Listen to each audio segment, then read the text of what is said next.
The mandatory standing desks were the first warning sign that Meridian logistics was changing. For 10 years, I had managed the Apex Industries account from a quiet corner office, surrounded by whiteboards covered in complex supply chain diagrams. Now, our new CEO, Marcus, had replaced our doors with glass panels to encourage radical transparency. Marcus was 32, wore minimalist sneakers to board meetings, and spoke entirely in startup buzzwords despite Meridian being a 30-year-old firm.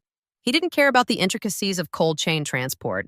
He cared about profit margins and automated dashboards. I sat, or rather, stood at my new desk, watching my screen. I was 36, the lad project director, and I knew every single shipping route Apex used across North America.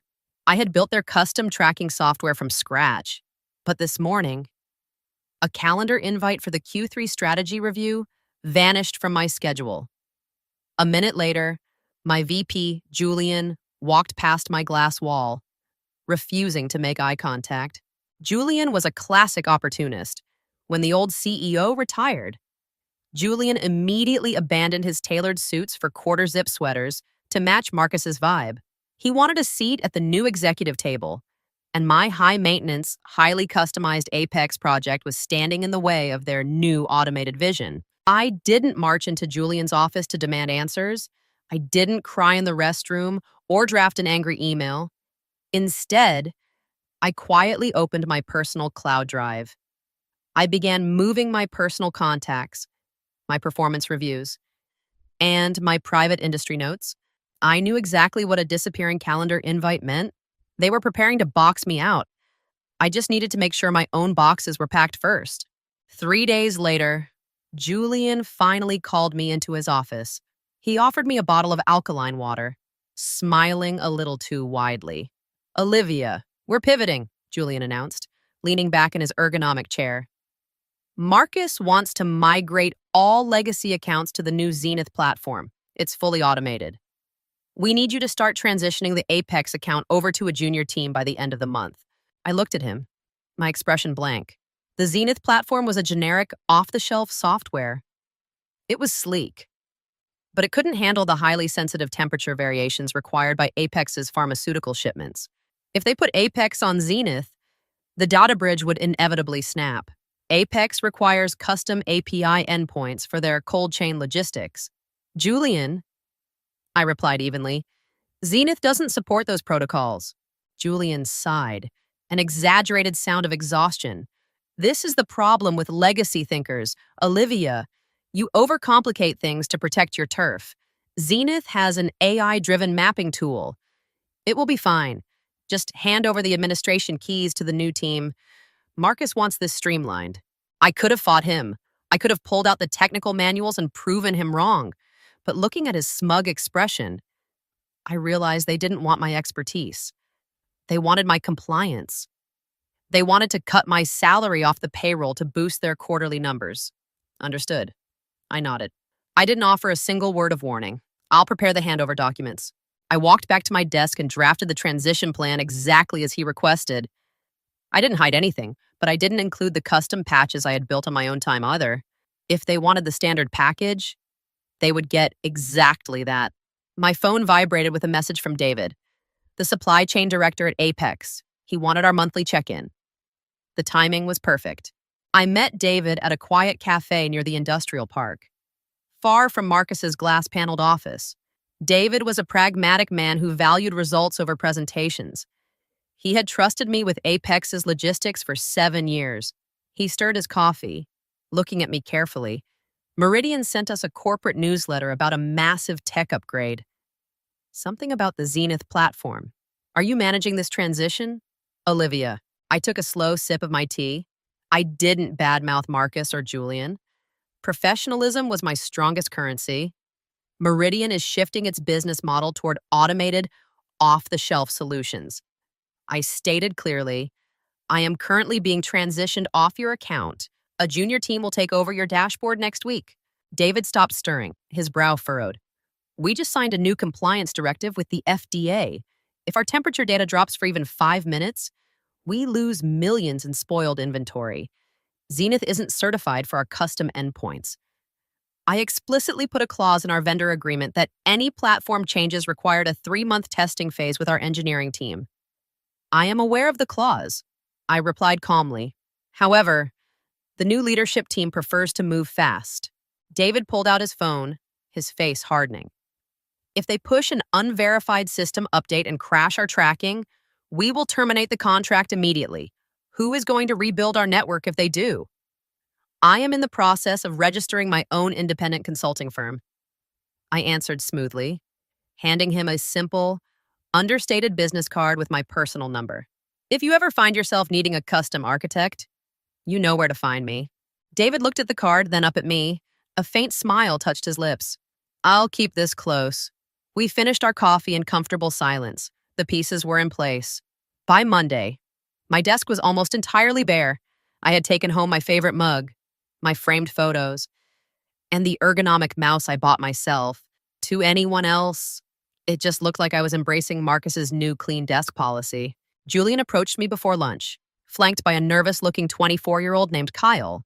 Kyle was wearing a Zenith-branded t-shirt. Olivia, we need the master admin rights transferred to Kyle today, Julian demanded, tapping his smartwatch. Marcus is pushing the Zenith migration for all Tier 1 clients tonight. We want to present the cost savings at the all-hands meeting tomorrow. Tonight, I asked, keeping my voice perfectly level, without a sandbox test. Agile methodology. Olivia, we deploy and iterate. Julian scoffed. Just transfer the access. I turned to my computer. I opened the master control panel for the Apex servers. I didn't hesitate. I selected Kyle's user ID, changed his permissions to master admin, and completely removed my own profile from the hierarchy. I printed the confirmation page and handed it to Julian.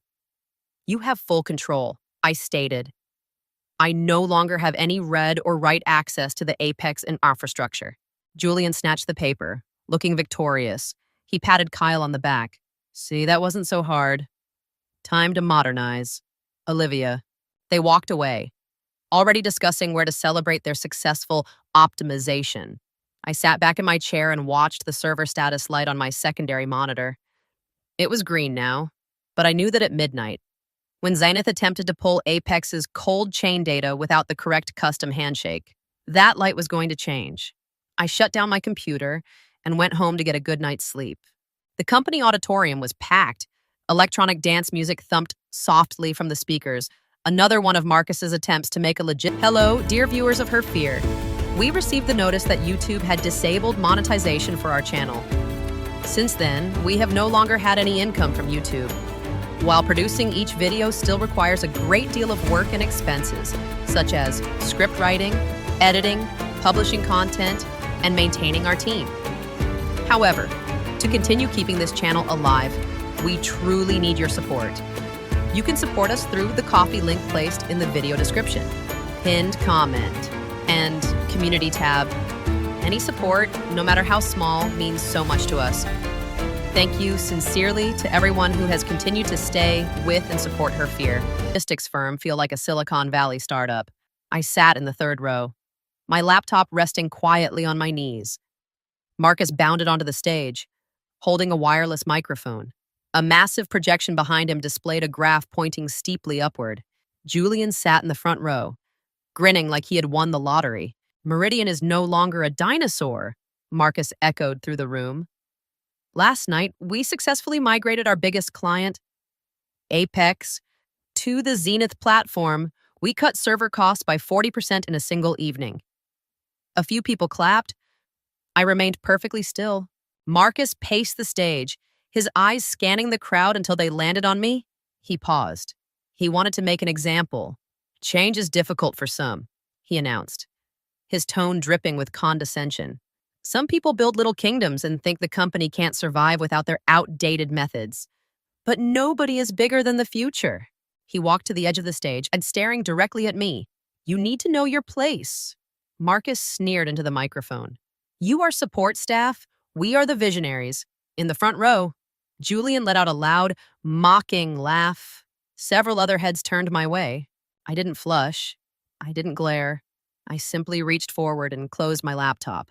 The sharp snap of the casing cut through the quiet room. At that exact second, My phone vibrated heavily in my pocket. I pulled it out.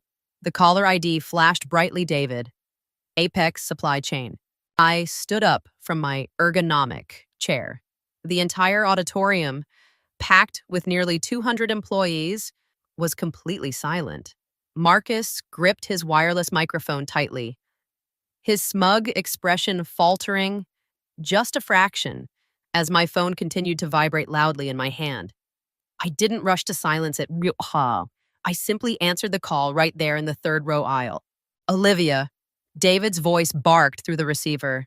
The acoustics of the quiet room caught the tinny sound of his voice, making it audible to the people sitting immediately next to me. He didn't sound frantic. He sounded like a military commander executing a predefined emergency protocol. Did your CEO just force a system migration without the sandbox phase? He did. I answered clearly, my voice carrying over the soft, pulsing electronic music still playing in the background.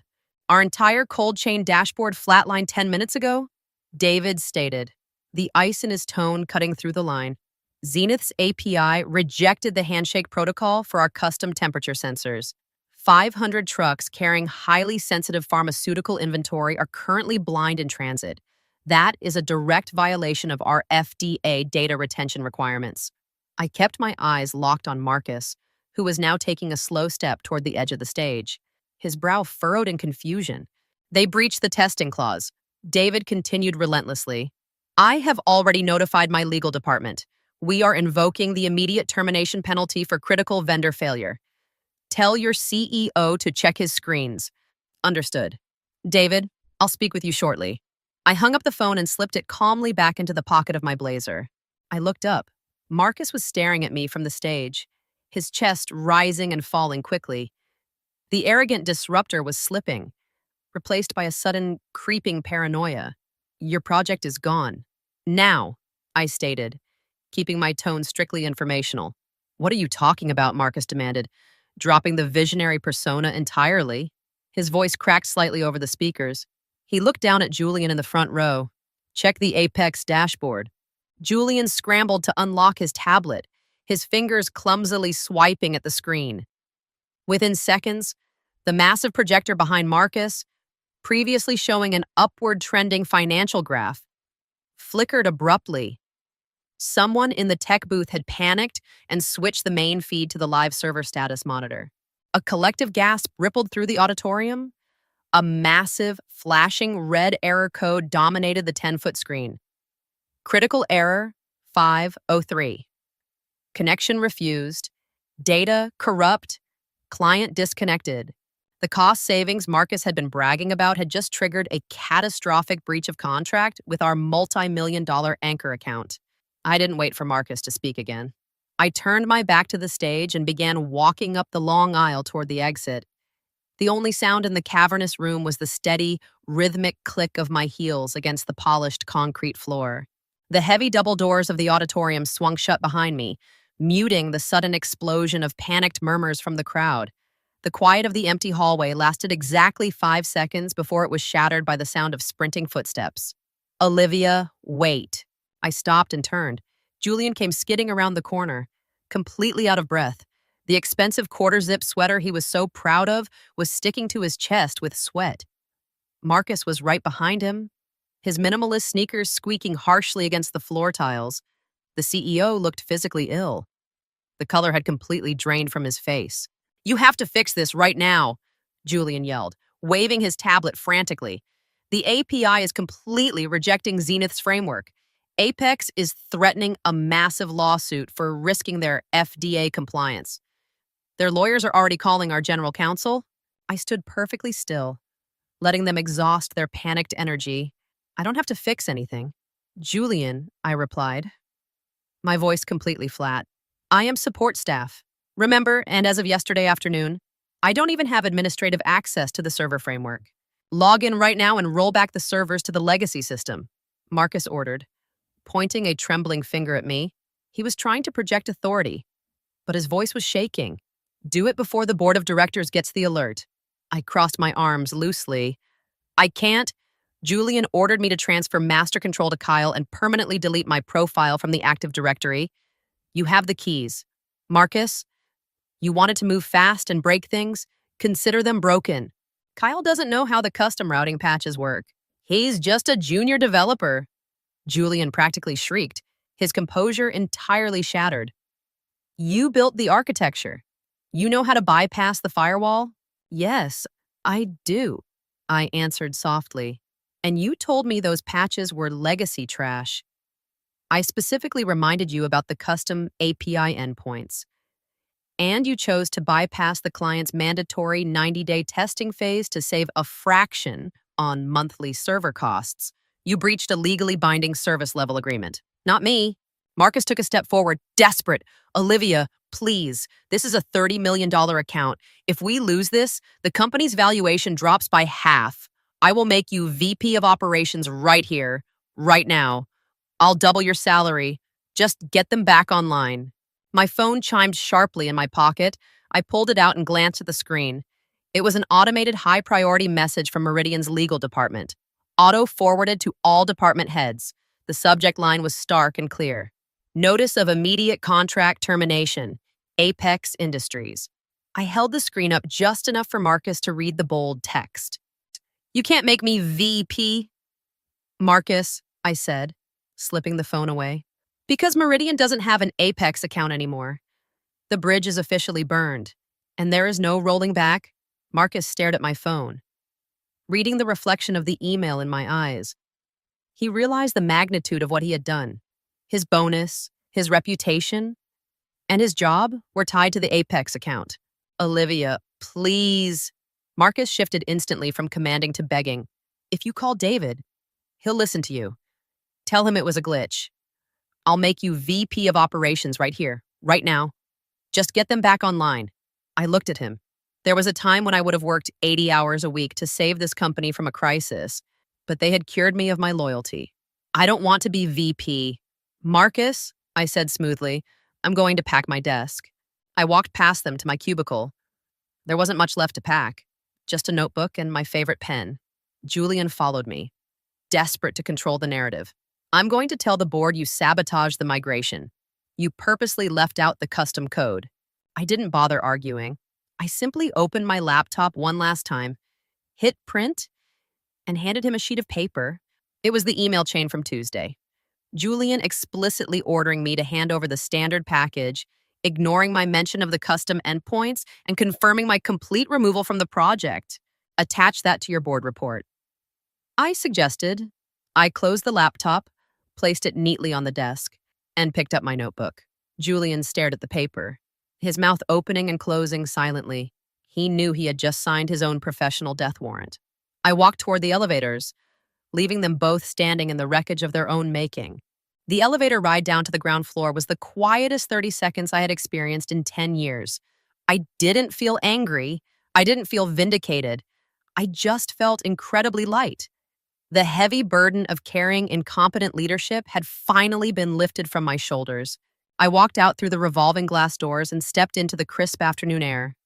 The security guard, who had known me for years, gave me a small nod. He had seen the panic on the executive floor. News traveled fast. I unlocked my car and tossed my notebook onto the passenger seat. Before I could start the engine, my phone vibrated again. It was a text message from David. David, notice served. They are locked out. Our legal team is handling the rest. How fast can your new LLC be operational? We need to rebuild this architecture from the ground up. I smiled. Not a smirk, just a genuine expression of relief. I typed back instantly. Olivia, send me the new specs. I'll have a temporary bridge up by midnight. I put the car in drive and pulled out of the Meridian Logistics parking lot for the last time. In my rearview mirror, I could see the sleek glass building reflecting the setting sun, somewhere up on the top floor. Marcus was likely trying to explain to an unforgiving board of directors how he had managed to destroy the company's most valuable asset in less than 24 hours. 2 months later, I sat at the kitchen island of my new home, pouring a fresh cup of dark roast coffee. My laptop was open to a clean, highly customized dashboard. There were no flashing red errors, no panicked emails, and no mandatory standing desks. My independent agency, O-Line Logistics, had been fully operational for 6 weeks.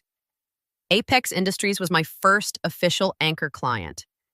David had transitioned the entirety of their budget over to my firm. Without the corporate overhead of Meridian, I was making triple my old salary while working fewer hours, purely because I built things that actually worked. I scrolled through my industry news feed. A short article caught my eye.